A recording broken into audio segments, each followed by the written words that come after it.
65 años, 66 años, ¿no? 66 años en los que nadie se había preocupado por saber realmente lo que había ocurrido con Robles, y en los que además las calumnias con las que luego se manchó la memoria de Robles una vez que fue asesinado fueron lo único que circuló. Es decir, calumnias que tendían a justificar la eliminación de Robles, calumnias que tendían a presentarlo como un traidor a la República, calumnias que entre ellas se contradecían, calumnias muchas de ellas inverosímiles, pero que sin embargo, pero que a pesar de todo habían seguido circulando incluso hasta los años 80, gente que conoció el caso más o menos, o que había oído hablar del caso, todavía en los años 80 seguían hablando de cómo Robles fue pillado infraganti haciendo señas luminosas al enemigo en el frente y tal, lo cual era imposible porque Robles estaba en Valencia y el frente estaba a 150 kilómetros en aquel momento, ¿no? Pero en fin, bueno, entonces cuando hablé con ella, cuando la llamé, pues la verdad es que ella se quedó sin habla, ¿no? Pero inmediatamente me dijo, bueno, sí, por favor, ven a Sevilla cuando quieras y yo colaboro contigo y te digo todo lo que sé y te pongo sobre la pista de lo que testimonios que yo te pueda, que otras personas te puedan aportar. Y efectivamente viajé a Sevilla, me dio fotos, me dio información, me puso en contacto con gente, y eso me permitió, digamos, hacer que la historia tuviera ese lado humano que de otra manera no habría tenido y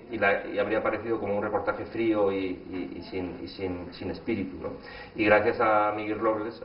pues conseguí que el libro tuviera esa cosa de real y de humana, ¿no? Y bueno, yo creo que fue la última satisfacción que le di a Miguel, porque Miguel estaba ya bastante enferma, tenía un enfisema y se murió, de hecho, pues 3 o 4 años después, y por lo menos se murió con la satisfacción de ver que su padre, bueno, pues había visto restituida esa dignidad que se le había robado al mismo tiempo que se le robaba la vida, ¿no? Pues digamos que se había restablecido el buen nombre de su padre, de José Robles, que al fin y al cabo no era más que un hombre bueno, un republicano honesto, que la historia le cogió en un momento inadecuado, y que corrió la suerte, pues bueno, una suerte que muchos otros españoles corrieron, pero en su caso con el agravante de que los que le mataron eran los suyos, ¿no? Quizás lo que no he dicho es que los que le mataron probablemente le mataron simplemente porque él era, dado que conocía idiomas, que hablaba bien inglés y francés, él había estado de intérprete de alguno de los militares soviéticos enviados por Stalin a defender la República, a luchar en el lado republicano. Y probablemente fue el hecho de que estuviera en posesión de algunas informaciones militares estratégicas, probablemente eso fue lo que le hizo peligroso para los servicios secretos, y eso fue lo que hizo que un día de diciembre del 36 llegaran unos señores a Valencia, a su casa, se lo llevaran y ya prácticamente nunca más se volviera a saber, ¿no? Hay elementos en esta historia que a mí, pues la verdad, me estremecían, ¿no? Me parecían estremecedores. La historia de Miguel Robles, o sea, de Márgara, de la viuda, ¿no? Intentando que alguien del gobierno republicano le firmara un papel que certificara la defunción de su marido para poder cobrar el seguro. Como la muerte de Robles era muy incómoda para la República, porque siendo él un profesor español de una universidad norteamericana, podía ser utilizada su muerte por la propaganda antirrepublicana del sector católico norteamericano, ¿no? Que estaban batallando mucho propagandísticamente contra la República, pues el gobierno republicano decidió hacer como que no se enteraba, ¿no? Y John Dos Passos se entrevistó con el ministro Álvarez del Valle y con altos cargos, y todos le prometían que sí, que en algún momento certificarían la muerte, una muerte que no sabían dónde se había producido, pero que sabían que se había producido, ¿no? Que la habían matado cerca de Valencia los asesinos estos a las órdenes de los servicios secretos de Stalin, pero ese papel no llegaba. Y ya cuando John Dos Passos se volvió a Estados Unidos, la que necesitaba ese papel para poder cobrar la póliza de seguro y poderse marchar de España y volver a Estados Unidos con un dinero que le solucionara un poco la vida, pues fue la viuda de Robles, que entre tanto había conseguido aproximarse a las mujeres de los ministros, ¿no? Entonces se había hecho amiga de la mujer de Álvarez del Valle, ministro de Asuntos Exteriores, y de la mujer de Juan Negrín, que poco después sería presidente del Consejo de Ministros, ¿no? Y cuando el gobierno se traslada de Valencia a Barcelona, ella todas las tardes quedaba con las dos mujeres a tomar el té.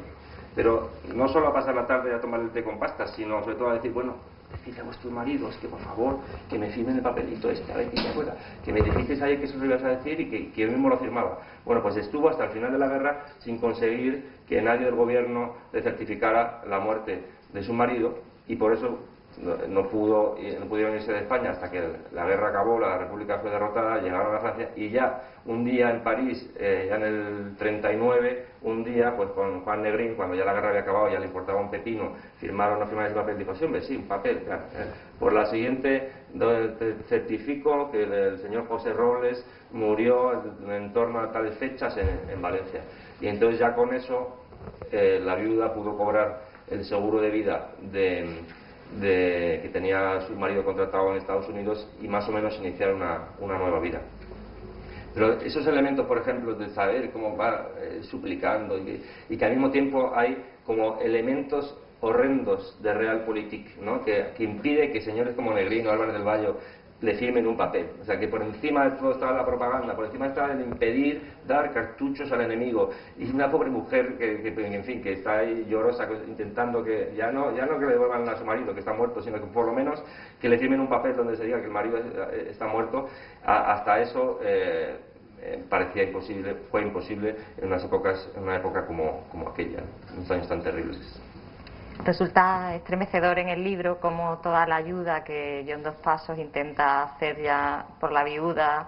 toda la búsqueda que él hace de los sucesos que acontecieron en el asesinato de su amigo, como todo eso cambia también su propia perspectiva ideológica y le lleva a rechazar totalmente los totalitarismos y en Estados Unidos a mantener una postura anticomunista. La muerte de Robles cambió para siempre a John Dos Passos. A John Dos Passos, que era un activista de izquierdas muy conocido, era uno de los escritores más refutados de la izquierda, fue justo llegar a España, investigar lo que había ocurrido con su amigo Robles y romper no con la izquierda ni con la república, romper con el comunismo, ¿no? Pero su ruptura con el comunismo le conducirá más adelante a una ruptura en general con la izquierda, y él se irá convirtiendo cada vez más en un conservador al estilo típico norteamericano. Además, eso va a suponer también una ruptura con España, porque él viene a España la primera vez en 1916 y sigue viniendo a España con mucha frecuencia, y es un gran enamorado de España, John Dos Passos, y tras ese viaje del 37 él ya no vuelve a venir hasta mucho después, en un viaje brevísimo de paso hacia Italia, y son unos pocos días los que está, es decir, que rompe también con España. También la España que surge de la guerra civil es una España que a él no le interesa, es una España totalitaria con la que ya no tiene por la que no tiene ninguna simpatía. Y rompe con Hemingway, que también era uno de los grandes amigos de siempre, de toda su vida, ¿no? Desde su juventud. Hemingway y él pues eran como dentro de la llamada generación perdida, eran los dos escritores que estaban unidos por una amistad antigua, y sin embargo John Dos Passos no pudo perdonar a Hemingway la falta de humanidad que demostró ante el caso Robles, ¿no? Hemingway no solo no se sintió afectado por lo que le había ocurrido a Robles, sino que pues poco menos que criticaba a John Dos Passos por intentar averiguar lo ocurrido con su amigo. Decía, pero no te metas ahí, no intentes averiguar, si es que da lo mismo, déjalo, la gente muere en las guerras, ¿no? Entre otras cosas porque Hemingway, que nunca tuvo una formación política muy desarrollada, digamos, sí que tuvo muy claro que en la guerra civil española había dos bandos y que había que estar del lado de un bando y contra el otro, y para él no había lugar para estos matices, ¿no? Entonces, para Hemingway cualquier investigación que hiciera John Dos Passos sobre el destino de Robles solo podía ser contraproducente para la República, para el bando republicano, y por eso intentó en todo momento disuadirle.